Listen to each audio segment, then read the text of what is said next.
ધોરણ 9 ગણિત પ્રકરણ 6 પેજ નંબર 92 ઉદાહરણ 4 આપણે ઉદાહરણ ગણીશું આજે. તો આકૃતિ 6.24માં જો PQ સમાંતર RS ખૂણો MXQ બરાબર 135 અને ખૂણો MYR બરાબર 40 છે તો MYR 40 છે તો XMY મેળવો.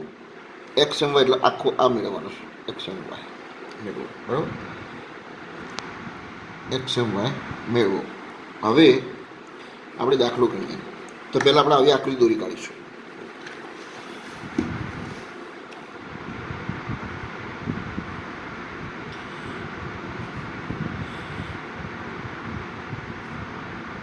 PQ અને સમાંતર RS છે.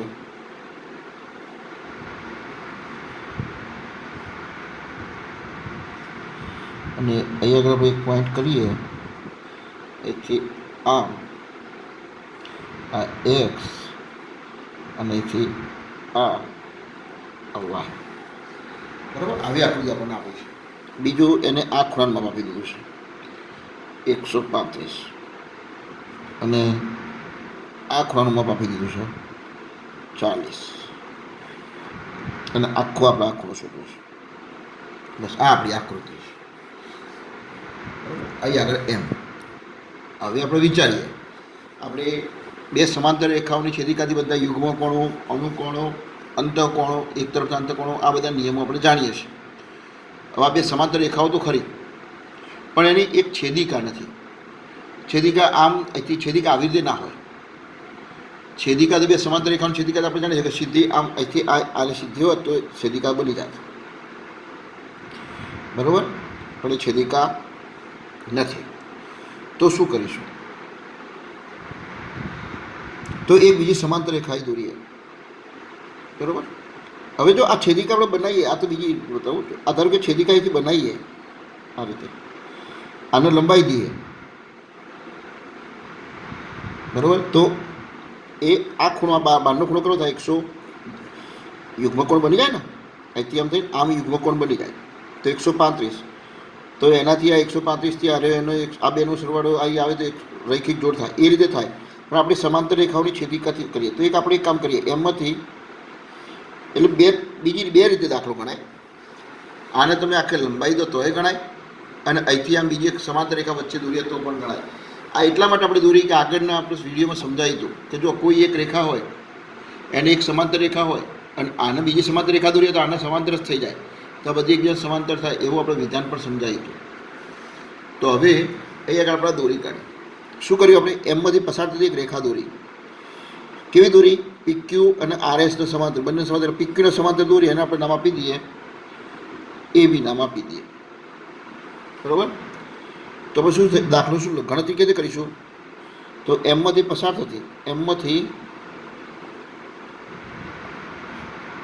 થતી અને રેખા PQને સમાંતર હોય, રેખા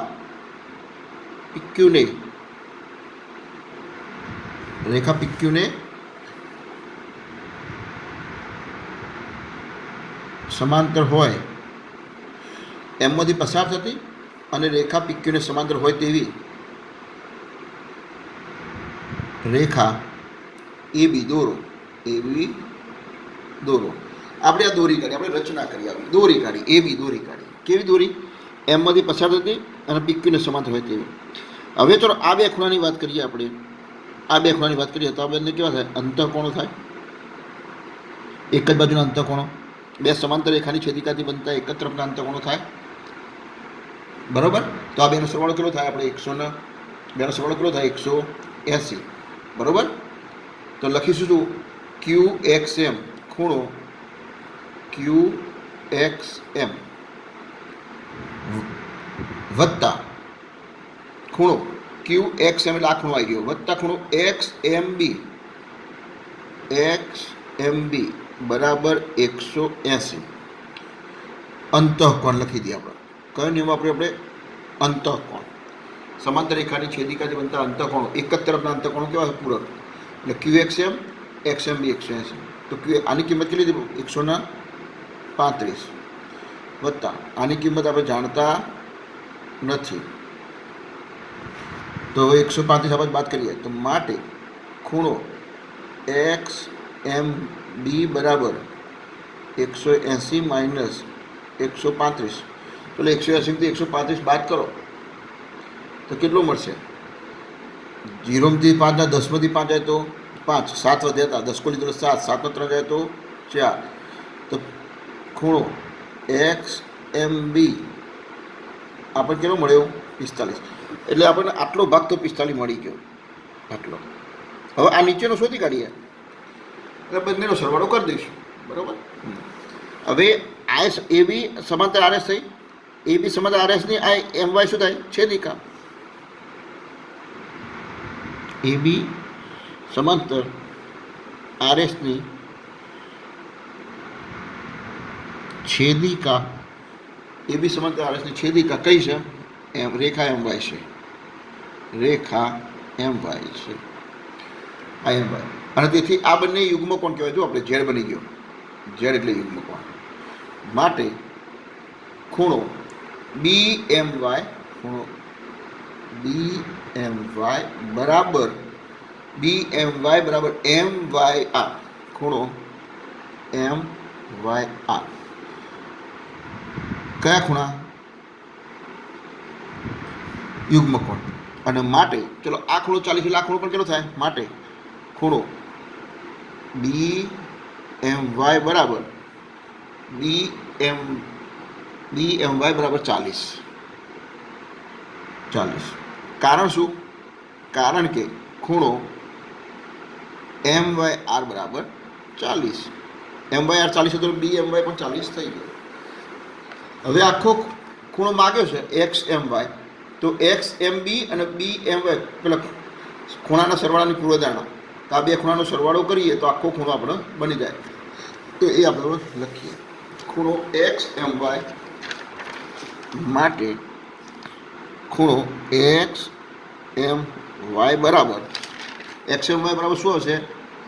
XMB, ખૂણો XMB પ્લસ BMY, ખૂણો BMY. આની કિંમત આપણે 45 લાયા અને આની કિંમત આપણે 40 લાયા, એટલે કેટલું થયું? ખૂણો XMY બરાબર 85. તો આપણે જવાબ મળી ગયો, બરાબર. હવે આનો મેં બીજી રીત પણ કીધી હતી તમને, બરાબર. તો આપણે એ ખાલી બતાવીએ તમને. જુઓ, દાખલા આ એક રેખા હતી, એને જ દાખલો છો. આ બીજી રેખા હતી, આનું નામ આપણે શું હતું? PQ. અને આનું માપ શું હતું? RS. હવે આ રીતે એને આપી છે, આ 135 અને આ 40 અને આ એમ આપણે આવું આપેલું છે. તો આને આપણે થોડું જો લંબાઈ દઈએ આમ,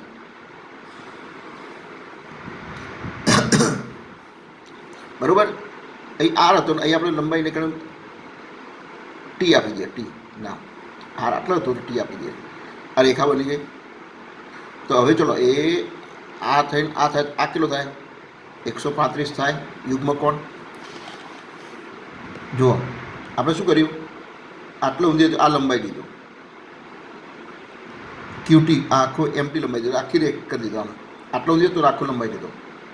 આ તો બીજી રીત છે, જરૂર નથી, તમને આવડી જાય જોવા સમજવા માટે. તો આ 135 થઈ ગયો. કેવી રીતે? આ ઝેડ બન્યો, આ સમાંતર રેખાની આ છેદિકા, આ ઝેડ બન્યો 135. હવે 135 તો આ બે રેખિક જોડ કહેવાય. તો આ કેટલું થશે? 45 થશે. 40 ને 45 બેનો સરવાળો કરો, બરાબર. હવે આ ત્રિકોણ લઈ લઈએ. જો આ ત્રિકોણ લઈ લઈએ તો આ ત્રિકોણમાં આ ખૂણો જે છે એનો બહિષ્કોણ કહેવાય. આ બહિષ્કોણ. તો આ બહિષ્કોણમાં શું થાય? તેના બંને અંતર સમૂહકોણના સરવાળો 45 ને 40નો સરવાળો કરીએ. 45 ને 40 અંતર સમૂહકોણ, એના સરવાળો કરીએ તો જવાબ કેટલો આવી ગયો? 85 જવાબ આપણો આવી ગયો. તો આ બીજી રીત, આ તમને મૌખિક સમજાવી દીધી, બરાબર. ખ્યાલ આવી ગયો છે. આમાં આપણે ત્રિકોણનો નિયમ વાપર્યો, ત્રિકોણનો બહિષ્કોણનો નિયમ વાપર્યો, રૈખિક જોડનો વાપર્યો. આટલો ભાગ હતો અને આપણે લંબાઈ દીધો. જે આપણે પેલી રેખા દોરી એમ તમે આ પણ કોઈ વિદ્યાર્થીનું મગજમાં એવું કે એવું તો ના જાવ કે આ જાઓ કોઈ વિદ્યાર્થી એવો વિચાર હતો કે આમ લંબાઈ દઉં તો મારા ત્રિકોણ બની જાય. તો હવે ત્રિકોણના નિયમો વાપરું. તો આ યુગ્મકોણના કારણે 135, આ 135 યુગ્મકોણ, આ બે રૈખિક જોડ એટલે 45. હવે આ ત્રિકોણની અંદર આ બે ખૂણા આવી ગયા એટલે આ ખૂણો એનો બહિષ્કોણ છે, એટલે બહિષ્કોણનું માપ બંનેના સરવાળા છે એટલે 85 આવી ગયો. એ જવાબ આવ્યો. આ બીજી રીત પણ આવી ગઈ. દાખલો ગણતો નથી, તમે સમજી ગયા હશો, બરાબર. ફરીથી તમે જાતે ગણજો ઈચ્છા થાય તો, બરાબર. હવે ઉદાહરણ નંબર 5. ઉદાહરણ નંબર 5 એટલે ગણિતમાં મેં તમને કીધું ને ઘણી રીતો હોય, આપણે જે રીતે અનુકૂળ આવે એ રીત કરવાની. મગજમાં એ વખત પરીક્ષા જે આવે આપણે કરવાની. જો કોઈ એક છેદિકા બે રેખાઓને એ રીતે છેદે કે અનુકોણની એક જોડના દ્વિભાજક પરસ્પર સમાંતર હોય, પરસ્પર સમાંતર હોય તો સાબિત કરો કે બંને રેખાઓ પણ પરસ્પર સમાંતર હોય છે. આ રકમ છે, બરાબર. પેજ નંબર 93 પુસ્તકમાં. હવે ઉદાહરણ 5. હવે એની આકૃતિ હું દોરી દઉં. ઉદાહરણ 5.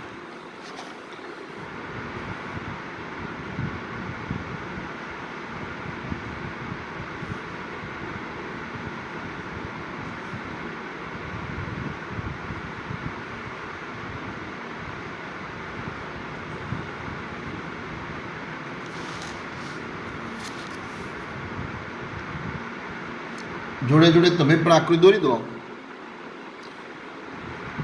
તો ખ્યાલ આવી જાય તમને પણ. અને ચોપડીમાં આપેલી હશે.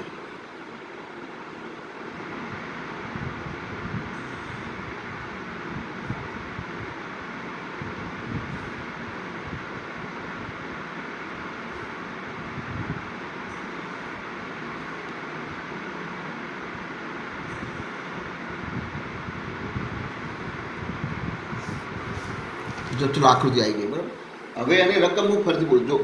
જો કોઈ છેદિકા બે રેખાઓને, આ બે રેખાઓ PQ અને RS, હવે આ બે રેખાઓ સમાંતર કીધી નથી. જો સમાંતર સાબિત કરવાની છે, તમે રકમ વાંચો તો બંને રેખાઓ પર છેલ્લે સાબિત કરો કે બંને રેખાઓ પરસ્પર સમાંતર છે, એટલે PQ અને RS સમાંતર છે એવું આપણે સાબિત કરવાનું છે. સમાંતર છે એવું સાબિત કરવાનું છે, સાધ્ય કહેવાય. તો બે રેખાઓ જ કીધી છે શરૂઆતની રકમમાં, બે રેખાઓ અને એની આ છેદિકા, એનાથી બનતા અનુકોણ, એટલે બે રેખાઓની છેદિકાથી બનતા અનુકોણ, એટલે એક અનુકોણ આ બને અને એક અનુકોણ આ બને. આ બંને અનુકોણ એક જોડના દ્વિભાજકો, એટલે અનુકોણને આ જોડના દ્વિભાજકો, એટલે આ અનુકોણનો આ દ્વિભાજક અને એક આ દ્વિભાજક, આ બંને સમાંતર કીધા છે. DE અને CG સમાંતર કીધા. જો દ્વિભાજકો પરસ્પર સમાંતર હોય તો આ બે સમાંતર કીધા છે ને આ બે રેખાઓ સમાંતર છે એવું સાબિત કરવાનું છે. રકમ બરોબર સમજજો, બરાબર. હવે આપણે શરૂ કરીએ, બરાબર. તો સાબિતી આપણે આપીએ છીએ. સાબિતી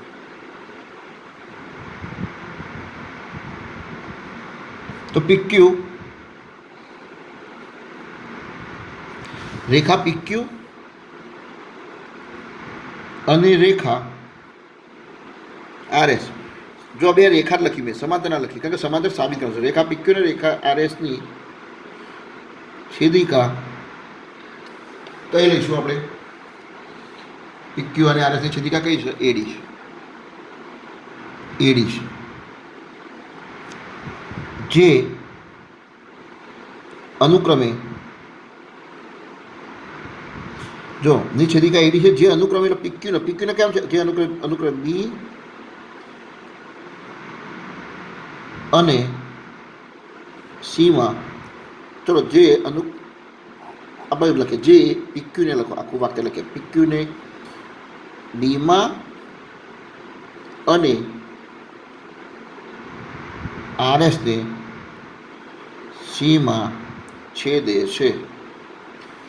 આપણે કશું નવું નહીં લખ્યું. રેખા PQ રેખા RS ની છેદિકા AD, જે PQ ને B માં અને RS ને C માં છેદે છે. આટલો ભાગ કાઢી નાખીએ આપણે. જે સીધું આ લખી કાઢ, અનુક્રમે લખવું નહીં, બરાબર. હવે BE અને CG કેવો છે? સમાંતર છે, બરાબર. પણ એ દ્વિભાજક પણ છે. કોનું દ્વિભાજક છે? BE કોનું દ્વિભાજક? ABQ. BE લખીએ. BE એ ખૂણા ABQ નો અને BE એ ખૂણા ABQ નો અને CG સીજી એ ખૂણા, સીજી એ ખૂણા BCS એસનો દ્વિભાજક છે. બંને શું છે? એના દ્વિભાજક છે. અને બીજું શું કીધું છે? અને BE સમાંતર સીજી છે. BE સમાંતર સીજી છે. આવું આપણને આપ્યું છે. BE સમાંતર સીજી આપ્યું છે. અને સાબિત શું કરવાનું કીધું છે આપણે? PQ સમાંતર RS આપણે સાબિત કરવું છે. તે આપણે લખતા નથી. બરાબર. હવે ચલો આ BE કોનો દ્વિભાજક? હવે લખીએ. જો હવે BE એ ખૂણા, ધ્યાન રાખજો, ABQ નો દ્વિભાજક છે. આ BE ABQ નો દ્વિભાજક એટલે આ બે ભાગ કેવા થઈ જાય? સરખા. અહીં જોઈએ આખું જ આ બે સરખા થાય, કારણ કે આ દ્વિભાજક છે એટલે આ બે સરખા થાય. તો આનું માપ આનું માપ કેવું થાય? સરખું. ABE EBQ બંને માપ સરખા થાય અને એ માપ આખા ABQ કરતા કહેવાય અડધા હોય. આખો ABQ ધારો કે 80 હોય તો બે 40-40 થાય, 90 હોય તો 45-45 થાય, 110 હોય તો 55-55 થાય. એટલે કે આ બંનેનું માપ સરખું થાય અને આખા કરતાં અડધું થાય. તો આપણે એને ગાણિતિક ભાષામાં લખીએ. માટે ખૂણો ABE બરાબર 1/2 ખૂણો આખો ABQ. બરાબર? ABQ. અને એ જ રીતે બીજું નીચેનું કિરણ આપણે લઈએ. નીચે હવે સીજી એ કોનો દ્વિભાજક છે? સીજી એ આકૃતિ તમારે જોતા રહેજો. સીજી એ BCS નો દ્વિભાજક છે. માટે એમાં એવું જ BCG ખૂણો BCG બરાબર 1/2 ખૂણો BCG એનું માપ આખા BCS અડધું BCS. બરાબર? પેલું જે અડધું તો આને આપણે નંબર 1 આપીએ, આનો નંબર આપણે 2 આપીએ. થઈ ગયું? બરાબર. હા, હવે આગળ હવે આકૃતિ જોઈએ. આ બે સમાંતર હતું, આ બે સમાંતર કીધું છું. તો હવે હું BE અને CG સમાંતરની આ છેદિકા BC લઈ લઉં. ધ્યાન રાખજો, આ બે સમાંતર રેખાની આ છેદિકા લઈ લઉં છું. તો BE સમાંતર CG હું શું લખ્યો? BE સમાંતર CG ની છેદિકા BC છે. BE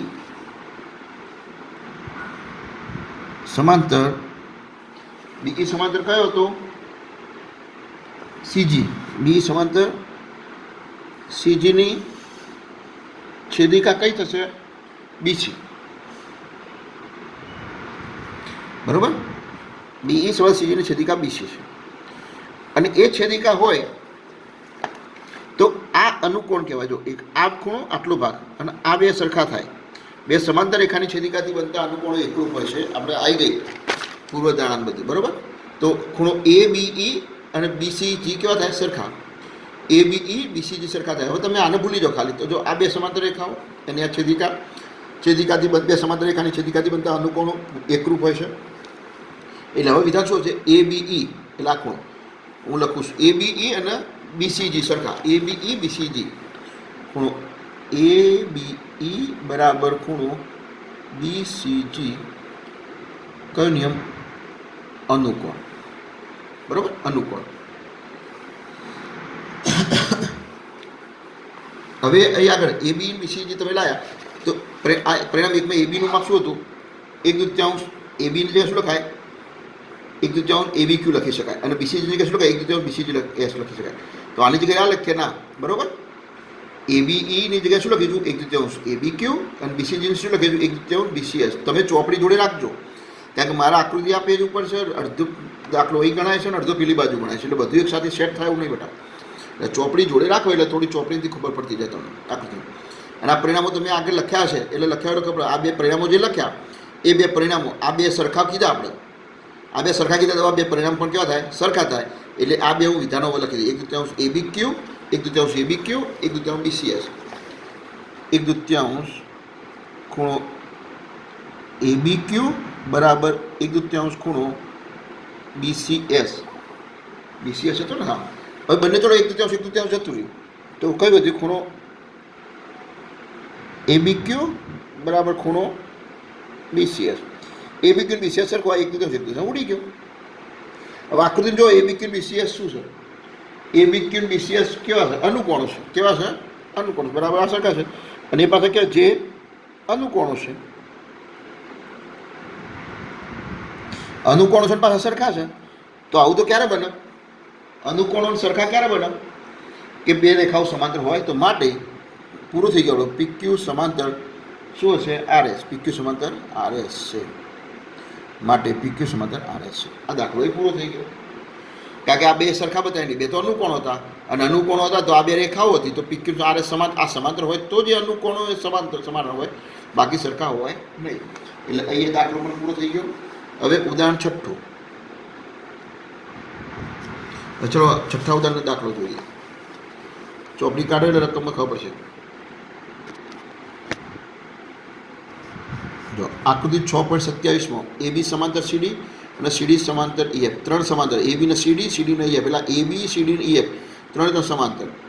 ઈએ લંબ એબી, ખૂણો બી ઈ એફ 55, એક્સ વાય અને ઝેડના મૂલ્ય શું? તો આકૃતિમાં તમે જુઓ એટલે આકૃતિ દોરો એટલે એ એક્સ વાય ઝેડ ક્યાં છે ખબર પડી જશે.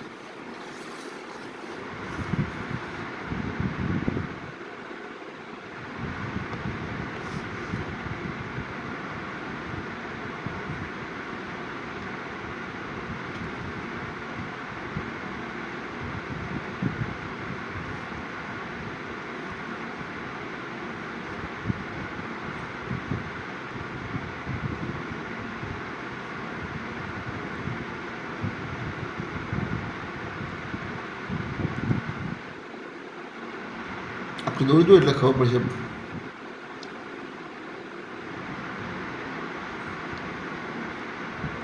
નામ આપી દઈએ આપણે. જો એ, આ બી, આ સી, આ ડી અને આ ઈ અને આ એફ. બરાબર? હા. અહીંયા આ લંબ છે એના 90 થશે. આ લંબ આવવા પછી 90 સમજી લો. બરાબર? હવે આપણે કયા માગે જોઈ લઈએ. જો એક આખણો માગે છે, આ એક્સ, આખણો માગે છે વાય, અને આખણો માગે છે ઝેડ, અને આ ખૂણો તમને આપે છે 55. બરાબર? આ આકૃતિ છે. બસ હવે તો આવી ગયું, સહેલું છે. હા,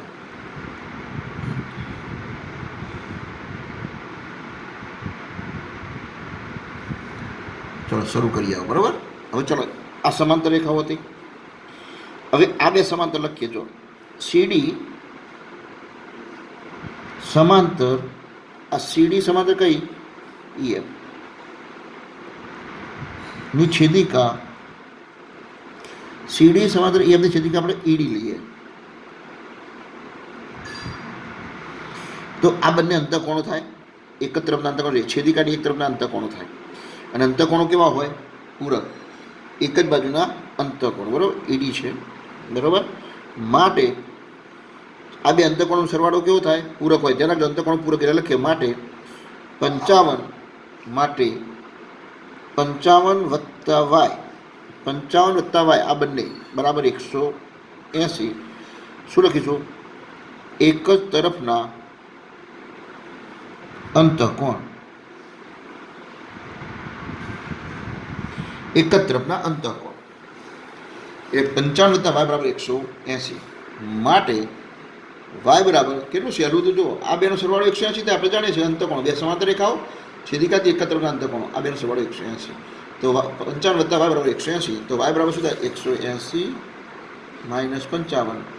માટે વાય બરાબર 180 થી 55 બાદ કરો તો કેટલો હશે? 10માંથી એટલે 5 અને 7માંથી 2, 125 હશે. તો વાય તમને 125 મળી ગયો. એટલે આ માપ તમને 125 મળી ગયું. ચલો એક ખૂણો મળી ગયો. હવે આ બે સમાંતર રેખાઓ લઈએ. આ બે સમાંતર અને એની આ છેદિકા આટલો ભાગ લઈએ તો અનુકોણો થાય. બે સમાંતર રેખા, જો આ બે અંતઃકોણો થાય, અંદર અંદર અંતઃકોણો, પણ આ બહારનો અને આ ઉપરનો, આ રેખાની ઉપર અને રેખાની ઉપર અનુકોણો આપણે ભણ્યા આગળ, સમજાય અનુકોણો બતાય. તો અનુકોણોના માપ કેવા થાય? સરખા. બરાબર? તો પાછળ શું લખીશું? લખીશું એ બી સમાંતર સીડીની છેદિકા બીડી છે. અને માટે આ બે ખૂણા અનુકોણો સરખા થાય. એટલે માટે વાય બરાબર એક્સ, માટે વાય બરાબર એક્સ. કયો નિયમ? અનુકોણ. અને માટે વાય બરાબર કેટલા લાવ્યા હતા આપણે 125, એટલે એક્સ બરાબર કેટલો થશે, એક્સ બરાબર કેટલો થશે 125, એટલે આપણે 125 મળી ગયો. એટલે બે કામ થઈ ગયું તમારે. હવે આ એક રહ્યો એ કીધે લઈ શકો. હવે તમે જુઓ આ લંબ છે, આ બે લંબ છે, કયો એ ઈ લંબ ઈ એફ, એ લંબ ઈ એફ. એ જો એ અને ઈ એફ આ લંબ છે.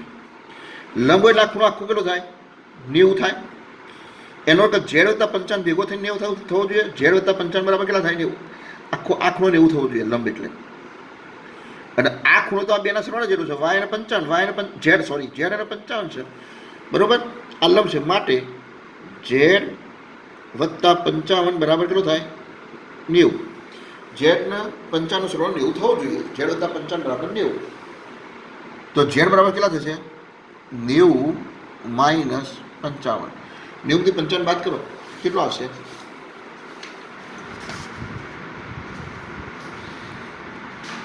10 માંથી 5 જાય તો 5 અને 8 માંથી 3 35. તો ઝેડની કિંમત કેટલી આવી ગઈ 35. તો એ આપણે 3 ઉદાહરણ થઈ ગયા. કયા કયા 4, 5 અને 6 બરોબર. હવે આવતી વખતે આપણે એના પછીનો સ્વાધ્યાય કરીએ 6.2. આવતા વિડીયોમાં 6.2 લઈશું બરોબર. Okay, thank you.